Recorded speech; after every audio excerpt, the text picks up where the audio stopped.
एइटा मोर school समयर कथा 2005 मसीहा। मोर मैट्रिक परीक्षा सरी थाए। आगकू बड़ छुट्टी थिबारु मो घर बाला कहिले सत्यनगर रे रहुतिबा मौसा माउसी घर पटु बुली आसिबाकू।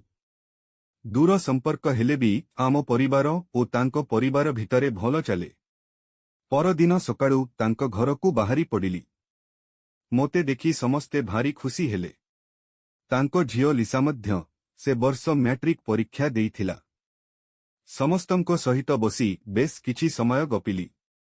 9:00 बेल को मौसा ऑफिस जिबाकू बाहरी पड़िले।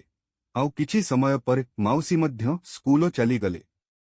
एबे घरे केवल मु ओ लिसा ही थिलु। किछि समय बसी कथा हेलु।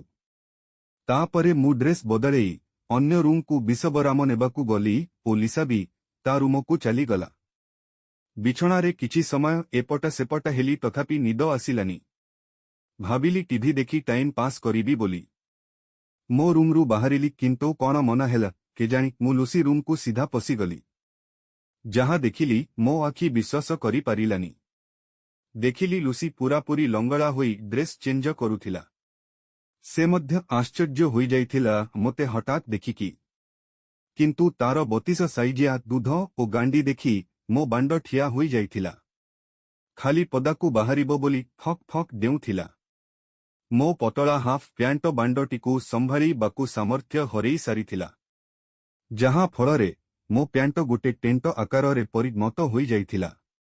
मु लक्ष्य कली से मध्य मोर प्यांटर अवस्था देखि आश्चर्य होई उठिला। किछि न भाबी मु ता पाखकू चलीगली ओ ता फुंगुड़ा देह उपरे हाथ मारिदेली। मो स्पर्श पाई से भी आउ संभाली पारिलानी। साहस करी ता हाथकू नेई मो बांड उपेर रखिदेली। से भी साहस पाई प्यांट उपरु बांडटीकू मुठा कला ओ पुणी आश्चर्य चाहाणी रे मोते अनेइला। बोधे प्रथम थर पाई बांड धरिथिला। मु कहिली तळे बसी बांडकू प्यांट भितरु काढिबाकू।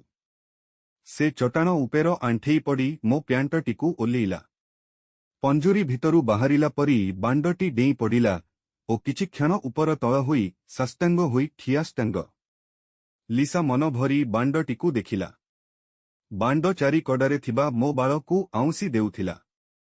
केजाणी तार कौन मन हेला बांड उपरे गोटे चुमा देई देला। मो देह कौन हेई गला ताहा देखिकी मु मो बांडकू ता पाटी भितरे पुरी देली। से भी मन आनंदरे बांडटीकू आइसक्रीम परी शोषी पकेइला। ओह कि आनंद! मु धीरे धीरे ती पाटीकू गेही बाकू लागिली। से भी आनंदरे आहुरी जोर शोषी चलिला।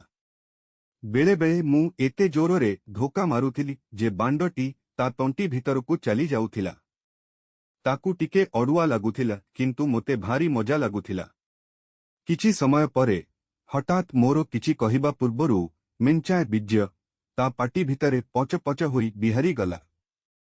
से मध्य अजांटरे 4-5 ढोकोपी गला बाकी तक ता ओठ कोणरू बाहरी जाउथाए।